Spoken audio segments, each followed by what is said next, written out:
Hello and good morning. Let's take a look here. What we want to do is figure out surface area and volume. Okay, so volume is just big B times H. Well, we're going to use this as the bottom. This triangle is going to be pushed into that triangle right there. So the area of a triangle is 1/2 the base times the height of how far you're going to push it. You're going to push it 5 feet. That's the prism.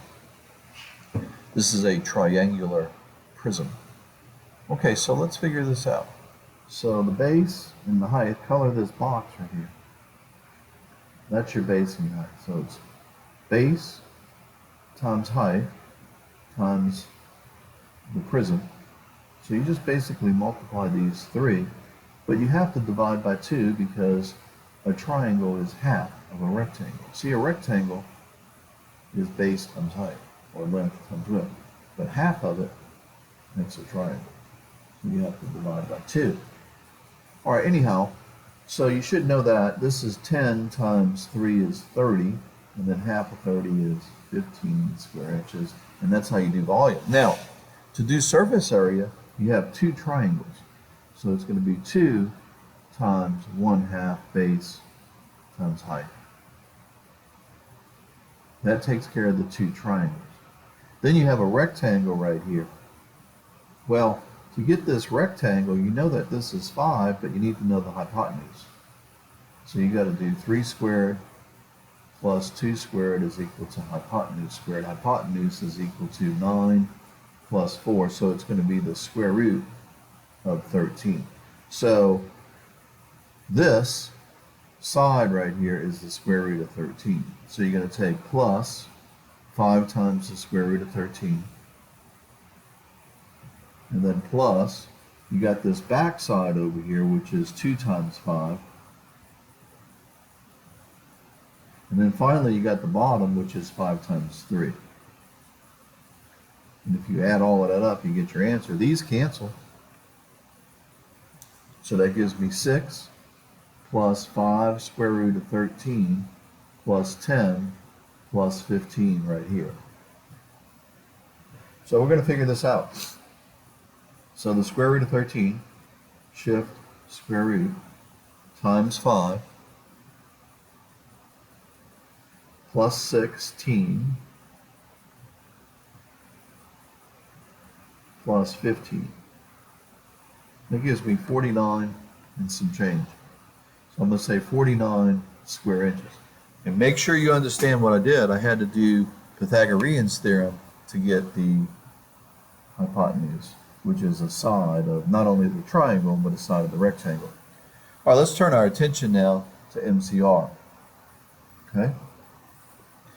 So before I do that, let me just go over a couple of things here. So if you look at your worksheet today, they want you to find the volume of this. They're already telling you that the area is this, so that's your base. So you just multiply the base times the height. See how that's already area? So it's basically 5 times 2, so that should be 10 cubic centimeters. And you can check your answer at the bottom.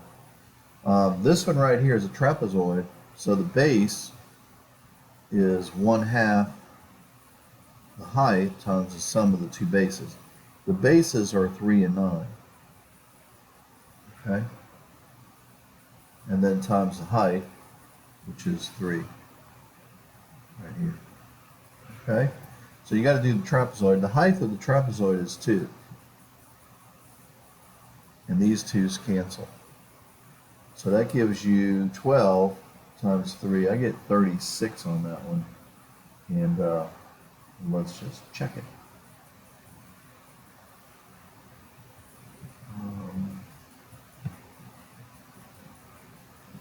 They do have 36.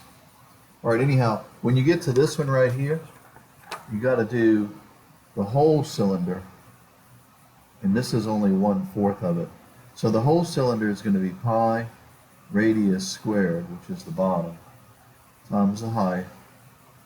Okay, that gives you volume. But This is 1/4 of the whole thing, so you got to divide by 4. Anyhow, if you get stuck, let me know. Let's turn our attention now to MCR. So MCR class, you have to do parentheses and exponents first. So here are my parentheses. There's an exponent. Okay, so I'm going to get 4 times. You could technically get this right here because it's not really going to matter. That's going to be 1272, I think it is. And then 4 times 4 is 16. This should work, okay? And then 72 minus 16, whatever the heck that is. So 72 minus 16, press equals, times 4, press equals, plus 9. And I'm getting 233. And hopefully you did as well. Today we're talking about volume. So let's turn our attention to that. And let's see what's going on here. So on volume, you have on a new sheet of paper, put volume, and then draw a box, a rectangle. And then shift it over here, and draw another rectangle. And then connect these points. These points are called vertices, so connect those. Now, volume of a box is length times width times height. So you just basically multiply these 3 numbers. So let's use 3, 3, and 7. I'm getting off the worksheet. So this side right here is actually a square. But this side, the base, in volume is equal to big B times H. So big B is the base. In this case, it's a square, 3 times 3. So that's 9 times the height of this. You're pushing this all the way over to there. So the height is 7, and that should be 63 cubic inches. And that's it. And that's all volume is of a box. Okay? So really, all you're doing is just multiplying these 3 numbers. Length times width times height. All right, on the back side, it's a cone. And there's the formula for the cone. So pi is 3.14. The radius is from the middle of the circle, and so that's your radius. Make sure you use the radius and not the diameter. The height of this cone is 31, and since it comes to a point, you have to divide by 3. So if you multiply and divide, you got your answer. That's how you do today's worksheet. So, have a good morning, and I'll see you in class.